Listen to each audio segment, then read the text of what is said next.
Live from New Delhi, you're watching DD India Live, India's voice to the world. I'm Mark Lynn. Namaskar. Coming up in the next 30 minutes.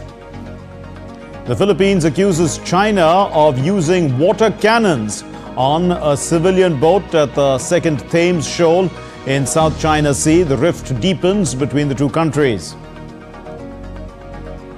Russia mourns victims of the Moscow concert hall terror attack. The 4 suspects are charged and sent to pre-trial custody. France is on high alert following the Moscow shootings. The UN Security Council is set to vote on a resolution demanding a humanitarian ceasefire in Gaza as the UN chief Antonio Guterres visits Jordan on a Ramadan solidarity tour. And the vibrant festival of color, Holi, is being celebrated with a splash of color and warm exchange of greetings across India and the world.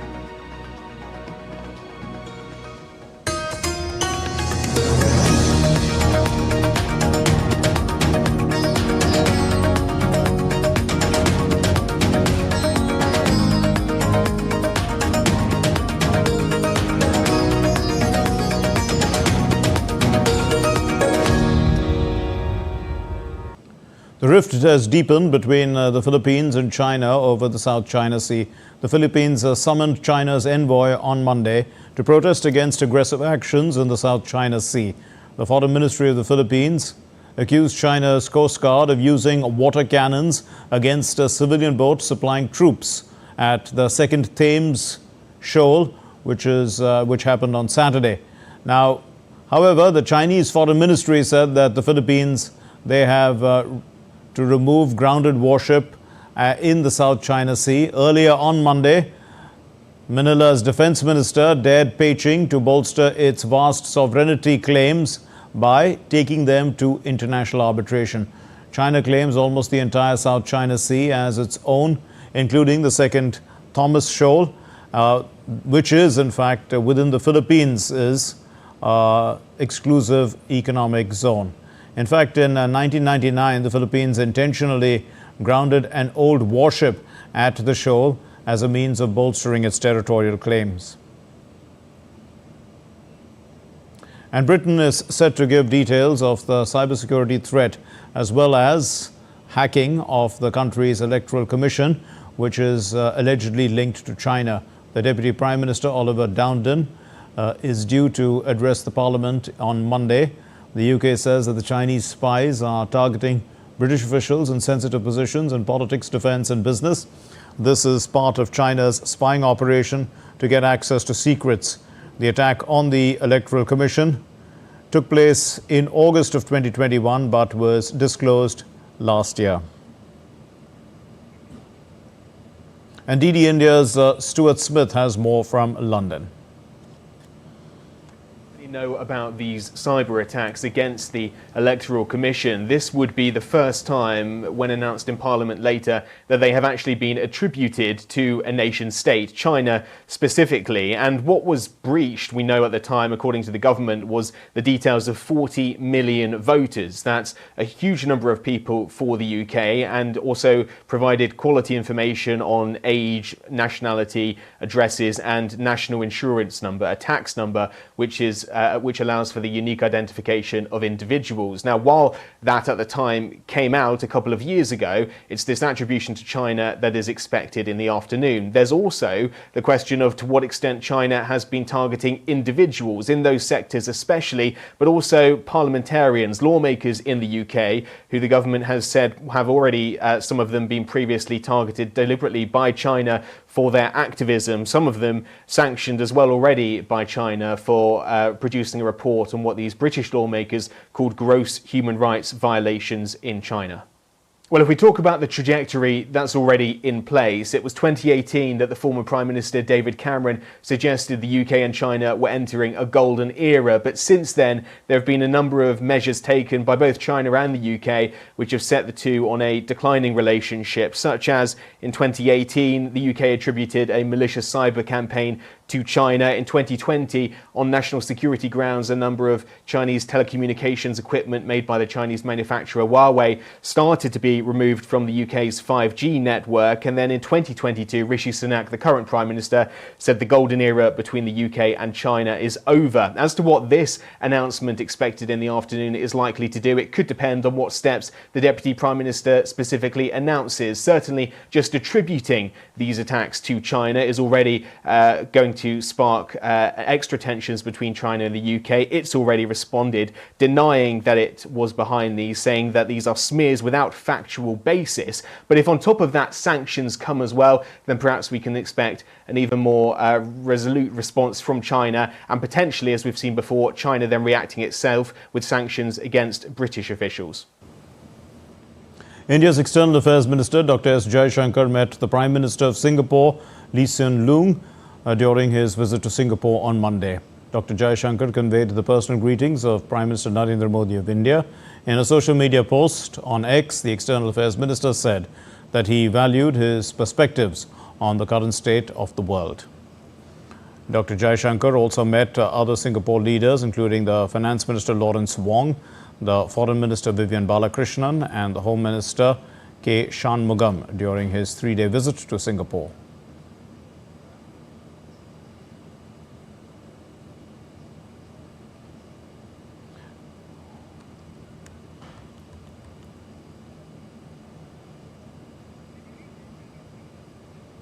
And Dr. Jaishankar is going to embark on a visit to the Philippines and Malaysia.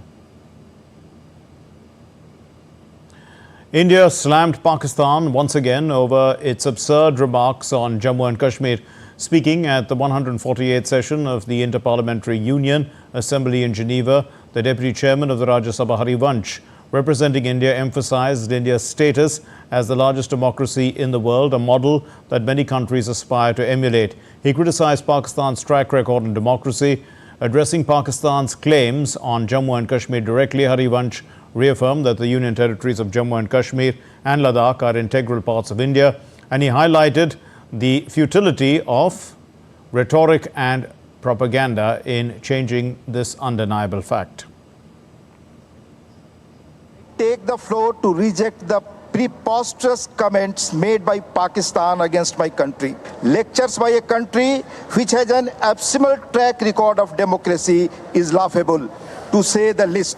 It would have been better if Pakistan did not undermine the importance of a platform like IPU by such absurd allegations and false narratives. As regards the Union territories of Jammu and Kashmir and Ladakh, they have been and will always remain an integral and inalienable part of India. No amount of rhetoric and propaganda from anyone can override this fact. Instead, Pakistan would be well advised to stop its terror factories that continue to launch countless cross-border terrorist attacks in Jammu and Kashmir while farcically claiming to champion the cause of human rights. IPU members are well aware that Pakistan has an established history of harboring, aiding, and actively supporting terrorists. The UN Security Council is set to vote on a resolution on Monday demanding a humanitarian ceasefire in Gaza during the Muslim holy month of Ramadan. The resolution put forward by the 10 elected council members is backed by Russia and China, who vetoed the US-sponsored resolution on Friday that supported an immediate and sustained ceasefire in the Israel-Hamas conflict in Gaza. The 22-member Arab group at the UN issued a statement Friday night appealing to all 15 council members to act with unity and urgency and to vote for the resolution to halt the bloodshed, to preserve human lives, as well as to avert further human suffering and destruction. Since the conflict broke out on October 7, the Security Council has adopted 2 resolutions on the worsening humanitarian situation in Gaza, but none has called for a ceasefire.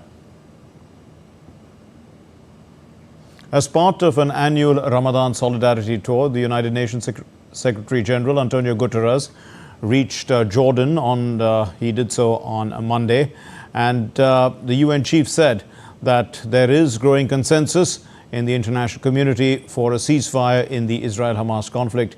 He also called for continued funding for the United Nations Refugee Agency, asserting that it is a ray of light for the millions of people. Guterres was in Egypt before traveling to Jordan. I see a growing consensus emerging international community to tell the Israelis that the ceasefire is needed. And I also see a growing consensus. I heard it in the US, I heard it from the European Union, not to mention, of course, the Muslim world, a growing consensus to tell clearly to the Israelis that any ground invasion of Rafah could mean a catastrophic humanitarian disaster. And I strongly hope that this consensus that is emerging in the whole of the international community will make Israel reflect and avoid what could be a dramatic tragedy. In the ongoing conflict between Israel and Hamas, the Israeli Defense Forces apprehended approximately 500 Hamas terrorists and seized weapons at Shifa Hospital in the last 24 hours. And additionally, over 20 suspected Hamas terrorists were neutralized. Israeli Defense Forces also facilitated the exit of hundreds of Gazans from the area and also questioned dozens of suspects. Israel's Air Force conducted strikes on roughly 50 targeted areas associated with terrorism, including Al-Amal in western Khan Yunis, aiming to dismantle terrorist infrastructure in the area. Today is day 6 of the IDF's operation against Hamas and Islamic Jihad in Shifa Hospital. 170 terrorists were neutralized in or around the Shifa Hospital compound while firing at our forces. The IDF apprehended hundreds of terror suspects with confirmed ties to Hamas or Islamic Jihad, making this one of the most successful operations since the start of the war. A Russian court late on Sunday charged 4 men with acts of terrorism in connection with the March 22nd concert hall attack. As per the court statement, 2 of the 4 admitted to their guilt, and they are to be held in pre-trial detention until May 22nd. 137 people were killed and more than 150 injured after the 4 gunmen stormed the Crocus City Hall on Friday night, where an estimated 6,000 people were attending a rock concert.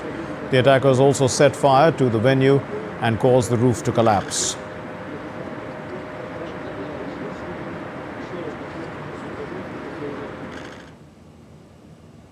The French President Emmanuel Macron has said that Russia was the victim of an Islamist attack and that the group behind the Moscow shootings had also attempted to commit several acts in France recently. The French government on Sunday raised the country's terror alert, warning that it's going to reach its highest level following the Friday shootings in Moscow.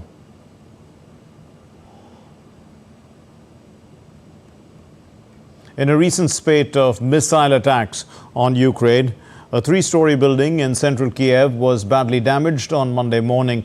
Missile debris fell in 3 other areas in the districts of the city as the string of hypersonic missile explosions rang out across the Ukrainian capital. Officials said that at least 7 people were injured in the attack. Following this attack, Ukraine's Foreign Minister Dmitry Kuleba has called on international supplies to move more fast, more air supplies, defenses. Meanwhile, Ukraine's energy minister on Monday said that the nation is keeping electricity imports high and not planning to export power. Last week, Russia had attacked Ukraine's power facility, which caused blackouts in many regions. As of Monday morning, 401 settlements were without power across Ukraine.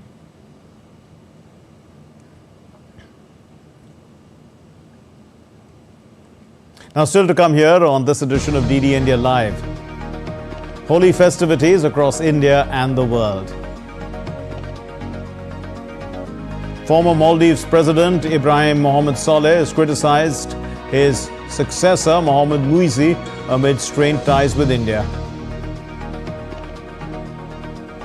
And the controversial Pakistani fast bowler Mohammad Amir comes out of retirement, hoping to be selected for the T20 World Cup in the United States.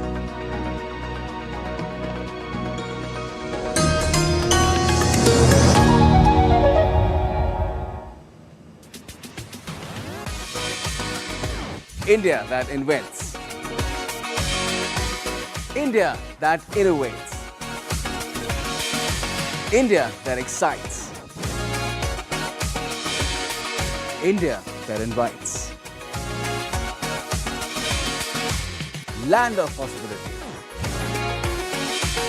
Teeming with opportunities. Watch India Ideas each Thursday, 8 p.m. only on DD India.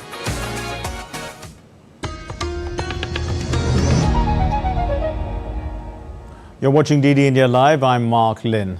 In a major crackdown on big tech companies, the European Union, it has initiated investigations into Apple, Meta and Google owner Alphabet for potential violations of the European Union's Digital Markets Act, the DMA, that could lead to fines of up to 10% of their global annual turnover for alleged breach, including disparaging rival products on their platforms.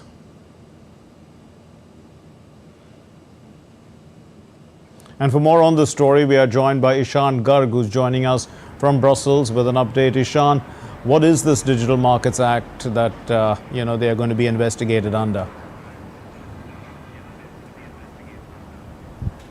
Well, the Digital Markets Act under the European Commission is one of the flagship markets act, one of the flagship legislations by the European Union, essentially looking at how they can level the playing field and how they can regulate competition, especially in the field of, especially on the field of technology. So this is an act that is going to regulate how various large tech companies, which includes Alphabet, Meta, and also Microsoft and Amazon, how they are going to be they're going to be playing in the European market. And one of the biggest concerns for the European regulators is, of course, how best can they protect the consumers, and that's one of the biggest points that they have brought forward in the press conferences that have been happening today.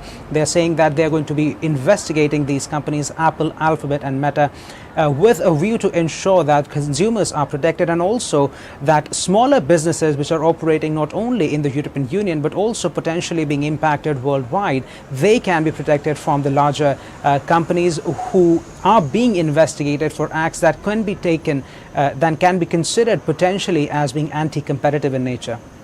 Ishan, are the tech companies cooperating with the investigation? Now, can such an investigation actually backfire on the EU?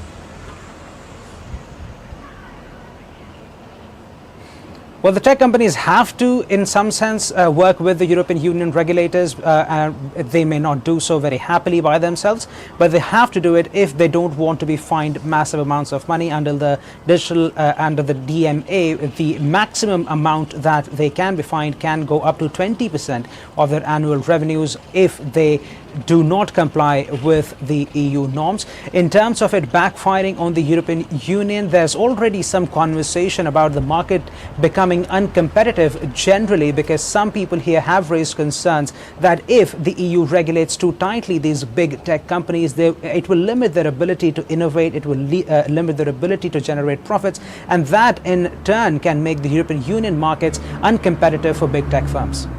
We'll leave it there. Thank you very much, Ishan Garg from Brussels. Now, crowds of supporters took to the streets in Senegal as they celebrated the presidential candidate Bassirou Diomaye Faye's probable win.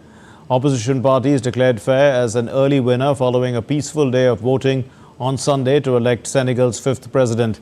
This was after 3 years of unprecedented political turmoil that sparked violent anti-government protests.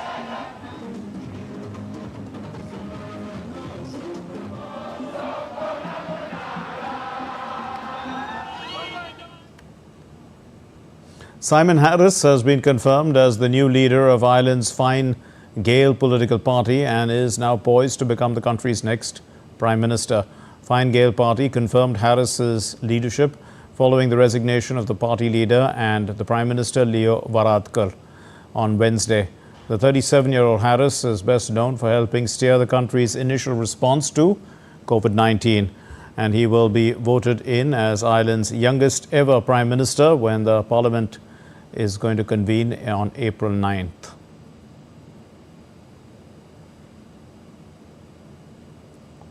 As unrest in Haiti continues, clashes broke out between the national police and the armed groups on Friday, leaving a gang leader dead. The Haitian police, they have launched a retaliatory operation as the Caribbean country has been gripped by violence since rival gangs unleashed a wave of attacks this month. The conflict has killed and displaced thousands. Peace justice officials, they were seen recovering a dozen charred bodies who were allegedly members of the gang and burying them in a mass grave in Port-au-Prince. The North Korean leader Kim Jong-un visited a tank unit for inspection on Sunday. Kim Jong-un also called for stepping up its combat readiness, including greater ideological and mental power. During the visit, Kim Jong-un was briefed by the division commander on its attack and defense operation plan, reviewed documents and provided the direction of operational combat missions and training for the troops.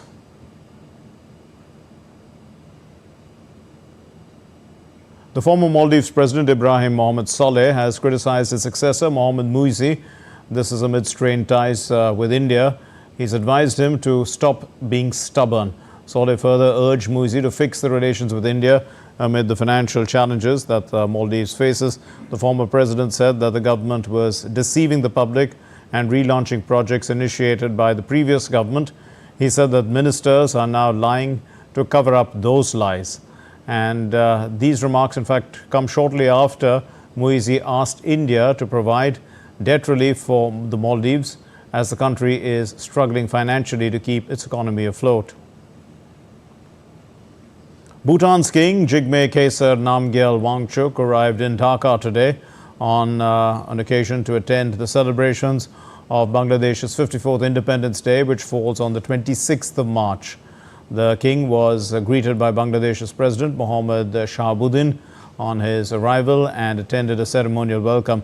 Accompanied by Queen Jetsun, Pema, the cabinet members and high-ranked government officials, the Bhutan king is visiting the South Asian neighbor after more than a decade, also to strike several business deals with Dhaka. Holi, the festival of colors, is being celebrated on Monday, and millions of Indians celebrate the Hindu festival, dancing to festive music, exchanging food and drink, and smearing each other with red, green, blue and pink powder, turning the air into a joyful kaleidoscope of color. Holi marks the arrival of the spring in India, Nepal and other South Asian countries, as well as the diaspora. Let's look at this report. A rainbow haze swirled through India on Monday as jubilant laughter and fists full of pigmented powder, or gulal, filled the streets during the annual Holi festival, marking the arrival of spring. Held on the last full moon day of the lunar month, the festival begins with the kindling of bonfires. People gather around the flames to sing, dance and pray for an evening ritual called Holika Dahan, which reenacts the demise of a Hindu mythical demoness, Holika. The legend also signifies Holi as a celebration of eternal and divine love between Hindu deities Radha and Krishna. Indian cities Mathura, Vrindavan, Barsana and Nandgaon hold great significance in Hindu mythology, as these places are associated with the life and times of Lord Krishna. President of India Draupadi Murmu extended her Holi greetings to the nation. In a message, the President said, "On the auspicious occasion of Holi, I extend my greetings and best wishes to all Indians living in India and abroad. Holi is a vibrant and joyous festival which infuses hope and enthusiasm into our lives. Various colors of Holi symbolize the diversity of our country. This festival promotes the feelings of love, unity and brotherhood among the people. This festival also inspires us to strengthen our cultural heritage." India's Prime Minister Narendra Modi also extended greeting to the people of the country on the occasion of Holi. In a post written in Hindi on X, PM Modi said, "Wishing all my family members a plethora of heartfelt Holi greetings. May this festival, adorned with colors of affection and goodwill, bring new energy and enthusiasm into your lives." India's Defence Minister Rajnath Singh also extended heartfelt wishes of Holi to the citizens of India. Holi के पावन पर्व पर समस्त देशवासियों को मेरी हार्दिक शुभकामनाएं। कल मैं स्वयं लेह में जाकर अपने सारे तीनों सर्विसेज के जवानों के साथ मैंने होली खेली है। इतना ही नहीं बल्कि पैरामिलिट्री फोर्सेज के जवानों के साथ, अधिकारियों के साथ भी मैंने होली खेली है। Foreign nationals too enjoyed the Festival of Colours in the Indian state of Uttar Pradesh. As the sun sets on this day of unity, let the spirit of Holi continue to weave its magic across India, fostering harmony and goodwill. Bureau Report, DD India. In this edition of DD India Live, let's know your thoughts on the news of the day. Connect with us on Facebook, X, formerly known as Twitter, and Instagram. We'll be back with more news as it breaks here on DD India. I'm Mark Lynn. From all of us here in Delhi, thanks for watching DD India Live. Namaskar.